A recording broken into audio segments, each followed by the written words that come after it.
निश्चित रूप से यहाँ आपके द्वारा लिखे गए लेख को पुनः प्रस्तुत किया गया है।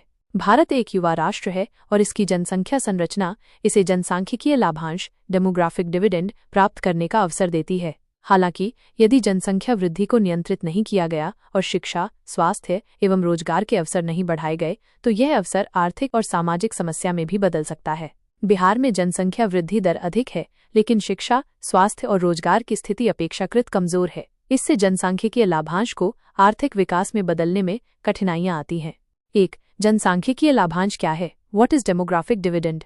जनसांख्यिकीय लाभांश का अर्थ है कार्यशील आयु वर्ग 15-64 वर्ष की जनसंख्या में वृद्धि होना।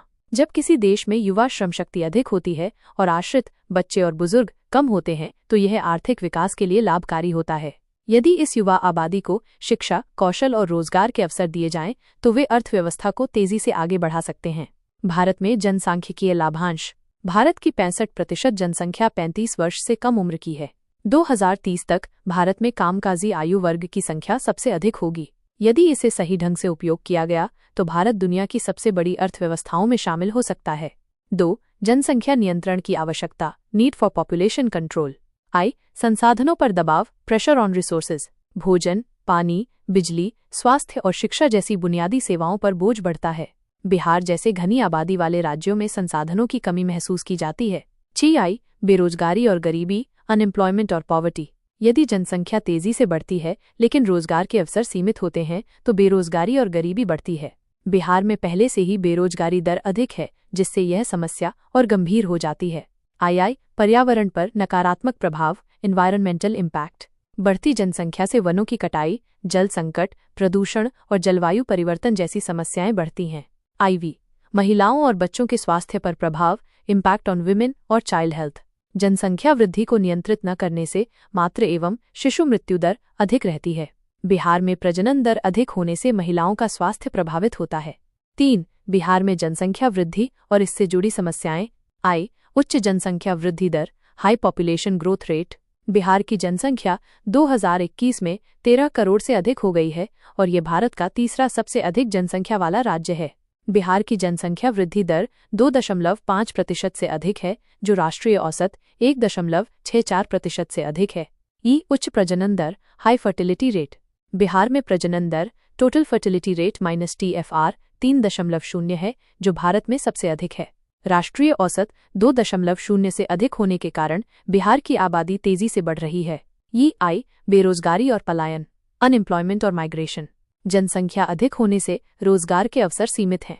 बिहार से लाखों युवा दिल्ली, मुंबई, गुजरात और पंजाब जैसे राज्यों में काम की तलाश में पलायन करते हैं। शिक्षा और स्वास्थ्य सेवाओं की खराब स्थिति, पुअर एजुकेशन और हेल्थ केयर सिस्टम। बिहार में साक्षरता दर 61.8% है, जो राष्ट्रीय औसत 77.7% से बहुत कम है। स्वास्थ्य सेवाओं की कमी के कारण मातृ एवं शिशु मृत्यु दर अधिक है। बुनियादी सुविधाओं की कमी, लैक ऑफ इंफ्रास्ट्रक्चर। शहरों और गांवों में स्वच्छता, पेयजल और स्वास्थ्य सेवाओं की कमी है। बढ़ती जनसंख्या से बिजली, परिवहन और आवास पर दबाव बढ़ रहा है। 4. बिहार में जनसंख्या नियंत्रण के लिए उठाए गए कदम। परिवार नियोजन कार्यक्रम, फैमिली प्लानिंग प्रोग्राम्स। सस्ती और आधुनिक गर्भनिरोधक सेवाओं को बढ़ावा दिया जा रहा है। प्रचार और जागरूकता अभियान चलाए जा रहे हैं। महिला सशक्तिकरण, वुमेन एम्पावरमेंट। महिलाओं की शिक्षा और उनके स्वास्थ्य पर ध्यान दिया जा रहा है। बिहार सरकार ने मुख्यमंत्री कन्या उत्थान योजना और साइकिल योजना शुरू की, जिससे लड़कियों की शिक्षा को बढ़ावा मिला। मातृ एवं शिशु स्वास्थ्य सेवाएं, मैटरनल और चाइल्ड हेल्थ सर्विसेज। जननी सुरक्षा योजना JSY और प्रधानमंत्री मातृ वंदना योजना PMMVY जैसी योजनाएं लागू की गई हैं। शिक्षा और जागरूकता, एजुकेशन और अवेयरनेस। लड़कियों की शिक्षा पर विशेष ध्यान दिया जा रहा है, क्योंकि शिक्षित महिलाएं छोटे परिवार को प्राथमिकता देती हैं। पंचायत और स्थानीय प्रशासन की भागीदारी, रोल ऑफ लोकल गवर्नेंस। गांवों में पंचायत स्तर पर जनसंख्या नियंत्रण अभियान चलाए जा रहे हैं। 5. जनसांख्यिकीय लाभांश को अवसर में बदलने के लिए बिहार को क्या करना चाहिए? गुणवत्तापूर्ण शिक्षा और कौशल विकास, क्वालिटी एजुकेशन और स्किल डेवलपमेंट। बिहार में तकनीकी शिक्षा और व्यावसायिक प्रशिक्षण, वोकेशनल ट्रेनिंग को बढ़ावा देने की जरूरत है। स्किल इंडिया और प्रधानमंत्री कौशल विकास योजना PMKVY जैसी योजनाओं को प्रभावी ढंग से लागू किया जाए। रोजगार के अवसर बढ़ाना, इंक्रीजिंग एम्प्लॉयमेंट अपॉर्चुनिटीज। स्थानीय उद्योग, कृषि आधारित उद्योग और MSMEs को बढ़ावा दिया जाए। बिहार में निवेश को आकर्षित करने के लिए इंफ्रास्ट्रक्चर और बिजनेस एनवायरनमेंट में सुधार किया जाए। महिलाओं को अधिक अवसर देना, वुमेन एम्पावरमेंट और पार्टिसिपेशन। महिलाओं को अधिक शिक्षा और रोजगार के अवसर देकर उनकी सामाजिक स्थिति को मजबूत करना। महिलाओं को परिवार नियोजन और स्वास्थ्य सेवाओं की बेहतर सुविधा उपलब्ध कराना। स्वास्थ्य और परिवार नियोजन सेवाओं को मजबूत बनाना, स्ट्रेंथनिंग हेल्थ केयर और फैमिली प्लानिंग। सरकारी अस्पतालों और स्वास्थ्य केंद्रों की संख्या और गुणवत्ता में सुधार किया जाए। गर्भ निरोधक उपायों और परिवार नियोजन सेवाओं को अधिक प्रभावी बनाया जाए।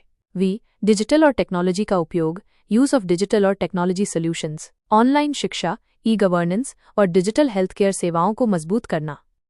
निष्कर्ष कंक्लूजन। बिहार को जनसांख्यिकीय लाभांश का पूरा लाभ उठाने के लिए शिक्षा, स्वास्थ्य और रोजगार के अवसरों को बढ़ाने की जरूरत है।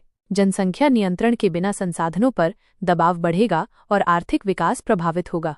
अगर बिहार अपनी युवा शक्ति को सही ढंग से प्रशिक्षित और रोजगार प्रदान करने में सक्षम होता है तो यह भारत की आर्थिक वृद्धि में बड़ा योगदान दे सकता है। जनसंख्या को बोझ से संपत्ति में बदलने के लिए शिक्षा, स्वास्थ्य और रोजगार को प्राथमिकता देनी होगी।